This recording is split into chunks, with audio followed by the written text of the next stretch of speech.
Hello, good morning सभी को, हमारे प्यारे विद्यार्थी। आज हम लोग संसाधन एवं विकास पढ़ेंगे। संसाधन किसे कहते हैं? तो मनुष्य अपने लाभ के लिए जो भी वस्तु का प्रयोग करते हैं हम क्या कहेंगे? संसाधन कहेंगे। क्या कहेंगे? संसाधन कहेंगे। तो हम लोग इस चैप्टर में हम लोग संसाधन के बारे में पढ़ने वाले हैं। तो संसाधन देखिए, हमारे जो भी मनुष्य यहाँ दिया है, हमारे पर्यावरण में उपलब्ध प्रत्येक वस्तु जो हमारी आवश्यकताओं को पूरा करने के लिए प्रयुक्त की जाती है और जिसको बनाने में प्रौद्योगिकी उपलब्ध है, जो आर्थिक रूप से समाज सांस्कृतिक रूप से मान्य एक संसाधन है। सीधी सी बात है, जो भी वस्तु मनुष्य अपने लाभ के लिए यूज करेगा उसी को हम लोग संसाधन कहते हैं। जैसे अगर हमने पंखा का यूज किया तो पंखा किस लिए यूज करते हैं? तो हम लोग जानते हैं कि पंखा हवा खाने के लिए यूज करते हैं, तो हम लोग को वो संसाधन है। अगर देखा जाए कि हमारे पास एक पलंग है तो वो किसके लिए यूज? सोने के लिए, तो वो हमारे लिए संसाधन है। पानी हम किस लिए यूज करते हैं? पीने के लिए, तो वो हमारे लिए संसाधन है। वृक्ष हम लोग ऑक्सीजन लेने के लिए कार्य करते हैं, उसका विभिन्न प्रकार से सामग्री बनाने का, फर्नीचर का काम करते हैं, तो हमारा संसाधन है। तो संसाधन सीधी सी बात है, मानव अपने लाभ के लिए जो भी चीज़ का प्रयोग करेगा उसे संसाधन कहते हैं। अब हम लोग संसाधन छोटे क्लास में पढ़े थे, 3 प्रकार के होते हैं: मानव संसाधन, मानव निर्मित संसाधन और एक प्राकृतिक संसाधन। लेकिन अब हम लोग 10 क्लास में क्या पढ़ेंगे? उत्पत्ति के आधार पर। तो उत्पत्ति के आधार पर संसाधन कितने प्रकार के? 2 प्रकार के। कौन कौन? जैव और अजैव। जैव और अजैव संसाधन होता है उत्पत्ति के आधार पर, जैव और अजैव संसाधन। तो जैव संसाधन किसको कहते हैं? वैसे संसाधन जिसमें जीवन पर्याप्त हो, जैसे बकरी, घोड़ा, गाय, आदमी, ये सब में जीवन पर्याप्त है तो वो कैसा कहलाएगा? जैव संसाधन। अजैव संसाधन किसको कहेंगे? वैसे संसाधन जिसमें जीवन नहीं हो, जो प्राकृतिक रूप से पाया गया हो, उत्पत्ति मतलब अपने आप से उत्पन्न हुआ हो, जैसे बालू है, मट्टी है ना, ये सब में जान नहीं है, पहाड़ है, तो ये सब में जान नहीं है, तो वैसे संसाधन हमारा अजैव संसाधन।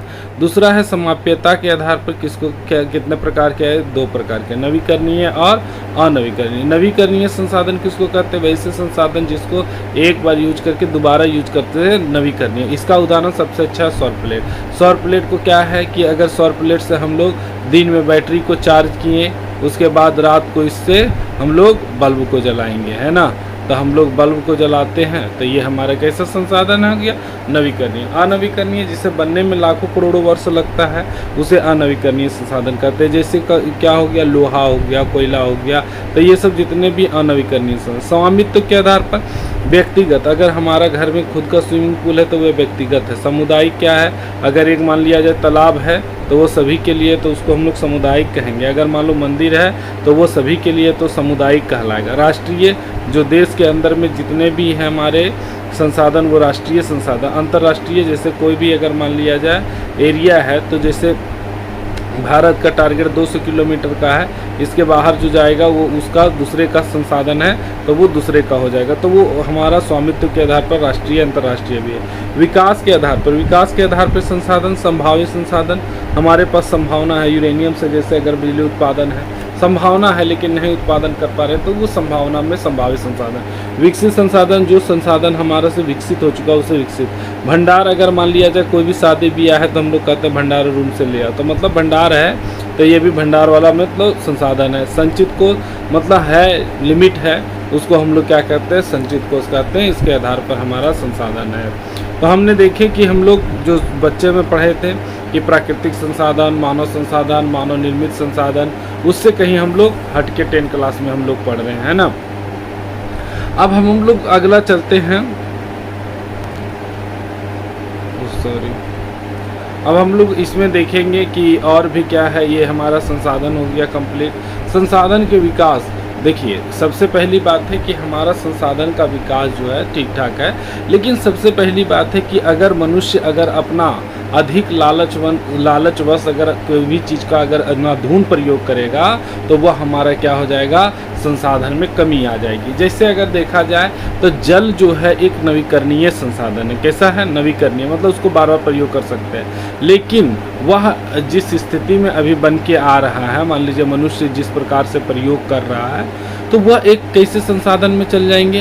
अनवीकरणीय संसाधन में। क्योंकि देख रहे होंगे कि जल कहीं कहीं बहुत जगह कमी होने स्टार्ट हो गया है, तो वह एक अन्य करें।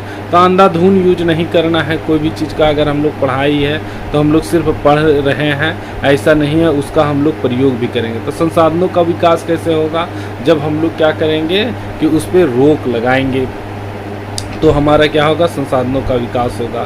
तो इस प्रकार से हम लोग संसाधन का विकास पढ़ेंगे। इसमें और भी क्या पढ़ना है? तो हम लोग का कि संसाधनों का संरक्षण क्या कि मतलब अगर हम लोग कोई भी है, जैसे आजकल के ज़माने में क्या है, मोबाइल से बात कर रहा है, मोटर चालू कर दिया है, पानी गिर रहा है, नल चालू कर दिया, उससे भी पानी गिर रहा है, तो उसको कोई फ़र्क नहीं पड़ रहा है। तो ये हम लोग के लिए अनियमितता है, जिसके कारण से हमारे आने वाले टाइम में हमारे जो अगला पीढ़ी होगा उसको दिक्कत हो जाएगा। तो हमारे पास देखेंगे कि हमारे पास हर व्यक्ति की आवश्यकता पूर्ति के लिए बहुत कुछ है, लेकिन किसी के लालच की संतुष्टि से के लिए नहीं। अर्थात हमारे पास पेट भरने के लिए बहुत है, लेकिन पेटी भरने के लिए नहीं, है ना। इसके अनुसार जो हमारे गांधी जी ने संसाधन संरक्षण की अपनी चिंता इन शब्दों में बताए थे। ये गांधी जी का कहना है कि पेट भरने के लिए, लेकिन पेटी भरने के लिए नहीं। तो हाँ जी, संसाधन का हम लोग संरक्षण करना बहुत अत्यावश्यक है। सिर्फ पढ़ाई करके नहीं, बल्कि क्या करना है, इसको अमल में लाना है। तो अब हम लोग इसमें भू संसाधन देखेंगे, भूमि का कैसे है। तो भूमि में यहाँ पर और भी पढ़ना है मृदा। मृदा कितने प्रकार के होते हैं? तो 8 प्रकार के होते हैं, लेकिन यहाँ पर हम लोग 5-6 ही प्रकार पढ़ेंगे। यहाँ पे सबसे ज़्यादा इम्पोर्टेंट है जलोढ़ मृदा। जलोढ़ मृदा है ना, देखिए जलोढ़ मृदा। तो जलोढ़ मृदा जो होते हैं, इसमें 2 प्रकार के, एक खादर और एक बांगड़। सबसे ज़्यादा उत्तरी भाग में हम लोग जलोढ़ मृदा पाए जाते हैं। खादर जो होता है, और बांगड़ और खादर में क्या होता है कि खादर जो रहता है वो अधिक उपजाऊ होता है बांगड़ की अपेक्षा में। उसके बाद इसमें और भी है काली मिट्टी। काली मिट्टी में क्या पाया जाता है, ये सबसे ज़्यादा पूछता है कि काली मृदा में क्या उगाया जाता है। तो हम लोग कपास की खेती करते हैं, है ना। किस खेती को? कपास की खेती। हम लोग देखेंगे पर्वत वन, जलोढ़ मृदा, लाल पीली, काली, लेटेराइट, शुष्क मृदा, है ना। इससे हम लोग को देखेंगे कि किस प्रकार से लाल मृदा देख रहे होंगे कि ये एरिया जो है, इसको हम लोग क्या बोलेंगे? लाल मृदा बोलेंगे। ये सब कहाँ क्या पाया जाता है? लाल मृदा पाया जाता है। लाल मृदा हम लोग का ऊपर में जो हम लोग जिस जगह पे हैं, झारखंड में मान लिया जाए इधर है, तो लाल मृदा भी पाई जाती है, पीली मृदा भी पाई जाती है। और ये ऊपर वाला एरिया में पूरा का पूरा जलोढ़ मृदा पाया जाता है ना। और ये जो हमारा काला नज़र आ रहा है, ये काली मृदा पाया जाता है। गुजरात में हो गया, महाराष्ट्र में, ये सब जो बीच का है, MP है, इस सब में काली मृदा पाया जाता है। लेटेराइट मृदा बहुत कम पाई जाती है। लेटेराइट मृदा, है ना, ये देखिए इस सब क्षेत्र में लेटेराइट, और शुष्क इधर वाला में पाया जाता है। और पर्वत तो ऊपर में है ही, वन ये सब है, तो पर्वत मृदा पाया जाता है। अब इसमें हम लोग देखेंगे कि इससे जो क्वेश्चन पूछता है कि पीला मृदा, काली मृदा में क्या पाया जाता, तो कपास की मात्रा पाया जाता है। बाकी ये सब मरुस्थलीय मृदा में ज़्यादा कुछ का नहीं है, लवणीय है, नमकनी झील वाला है, ये सब में ज़्यादा कुछ का उसका क्वेश्चन पूछता नहीं। हाँ, एक क्वेश्चन पूछता है मृदा अपर्दन क्या है। तो मृदा अपर्दन इस चैप्टर में क्या है कि मिट्टी का कटाव को मृदा अपर्दन कहते हैं।